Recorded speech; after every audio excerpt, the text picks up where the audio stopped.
अस्सलाम वालेकुम। आज की हमारी रेसिपी है मुगलियाई मटन कढ़ाई। बहुत ही वीआईपी, बहुत ही मजेदार, जायकेदार। आप जरूर ट्राई कीजिएगा। सबसे पहले मैं आपको इन 4 चीजों को बता दूं, बाकी चीजें मैं आपको बाद में बताऊंगी। हरी मिर्च लिए मैंने 4 अदद, 2 मीडियम साइज के प्याज लिए थे, इनको मैंने फ्राई कर लिया है। और ये 8-10 बादाम के दाने लिए मैंने, और 3 टेबल स्पून ये खोपरा मैंने पिसा हुआ लिया है। इन सबको हम ग्राइंड करेंगे। पेस्ट मैंने बना लिया था प्याज का, जो मैंने आपको पहले चीजें बताई थी। और अब मैं बता देती हूँ आपको गोश्त का और मसालों का। मैंने 1 किलो बकरे का गोश्त लिया है, और 1 पाव मैंने दही लिया है, थोड़ी सी मैंने सूखी मेथी ली है, और 1 कप क्रीम का लिया है, 1 टेबल स्पून अदरक का पेस्ट और 1 टेबल स्पून लहसुन का पेस्ट लिया है। और गरम मसाला मैंने मिक्स लिया है, जीरा है, दालचीनी है, 2 बड़ी इलायची है, 4 लौंगे और थोड़ी सी चंद दाने काली मिर्च के हैं। और मैंने पिसी मिर्च लिया 1 टेबल स्पून। 1 टेबल स्पून मैंने नमक लिया है। नमक और मिर्च आप अपने टेस्ट के हिसाब से रखें। और जीरा पाउडर लिया 1 टेबल स्पून, धनिया पाउडर 1 टेबल स्पून, काली मिर्च का पाउडर 1 टीस्पून, गरम मसाला 1 टीस्पून, और हल्दी ली मैंने ½ टीस्पून। तो चले आइए हम फ्राई करते हैं गोश्त को। तो चले आइए शुरू कर लेते हैं। ऑयल डाले मैंने 1 कप, और इसमें मैं गरम मसाला डाल दूंगी सबसे पहले। बस 1-2 चमचे चलाएंगे इसके अंदर, यानी कि सिर्फ 1 मिनट पकाना है। और अब इसमें मैं गोश्त डाल दूंगी। गोश्त को अच्छी तरह धो लिएगा। धोने के बाद इसका पानी खुश करके अच्छी तरह, तो फिर आपने ये इसको फ्राई करना है गरम मसाले के अंदर। इसको थोड़ा सा हम फ्राई करेंगे 2-3 मिनट। 2 मिनट हो गए इसको फ्राई करते हुए, और इसके अंदर अदरक लहसुन डाल देंगे। इसमें चमचा चलाएंगे, और चमचा चलाने के बाद इसको भी 2 से 3 मिनट हम भूनेंगे। ये देखें हमने भून लिया है, और इसका रंग भी चेंज हो गया है। इसको भूनने के बाद इसमें मैं मसाले ऐड कर दूंगी जो मैंने आपको बताए थे, और चमचा चलाएंगे अच्छी तरह ताकि मसाले मिक्स हो जाएं। और जो मैंने पेस्ट बनाया था प्याज का, ये भी इसमें ऐड कर देंगे।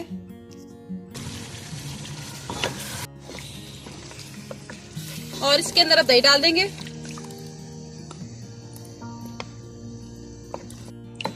दही डाल के थोड़ा चमचा चलाएंगे इसको, और इसमें पानी डाल देंगे गलने के लिए। 3 गिलास पानी डाल रही हूँ मैं। इसको मैं 45 से लेके 50 मिनट तक पकाऊंगी लो फ्लेम पे। इसको कवर कर देते हैं।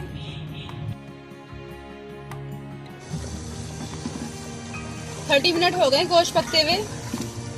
बस इसको थोड़ी सी कसर और बाकी है गोश्त के अंदर गलने में, तो 10 मिनट और मैं पकाऊंगी इसको।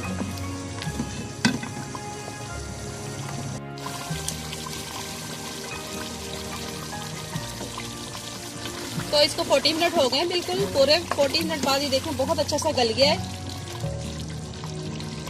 ये देखें, मैं आपको बोटी भी दिखा देती हूँ। ये देखें कितना अच्छा सा गल गया है। अब इसमें मैं क्रीम डाल दूंगी।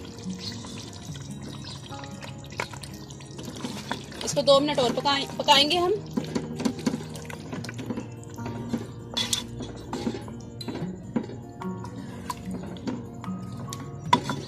इसको अच्छी तरह मिक्स करके कवर कर देना सिर्फ 2 मिनट के लिए।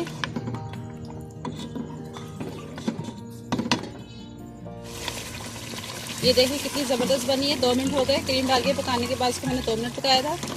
ऑयल भी इसके ऊपर आ गया है, और ये सूखी मेथी डाल देंगे इसके ऊपर, और इसको मिक्स करेंगे। ये बिल्कुल रेडी हो गई है, और इसको मैं डिश आउट कर लेती हूँ। ये मैंने डिश आउट कर ली है, और बहुत ही मज़ेदार, बहुत ही वीआईपी बनी है। आप ज़रूर ट्राई कीजिएगा। और ये मैं अदरक डाल रही हूँ इसके ऊपर, और ये हरा धनिया भी डाल देंगे। थोड़ी सी इसमें हरी मिर्चें भी डाल देंगे। आप ज़रूर ट्राई कीजिएगा। मेरी रेसिपी अच्छी लगे तो लाइक करें, शेयर करें, कमेंट करें, और दुआ में याद रखें। अल्लाह हाफिज़।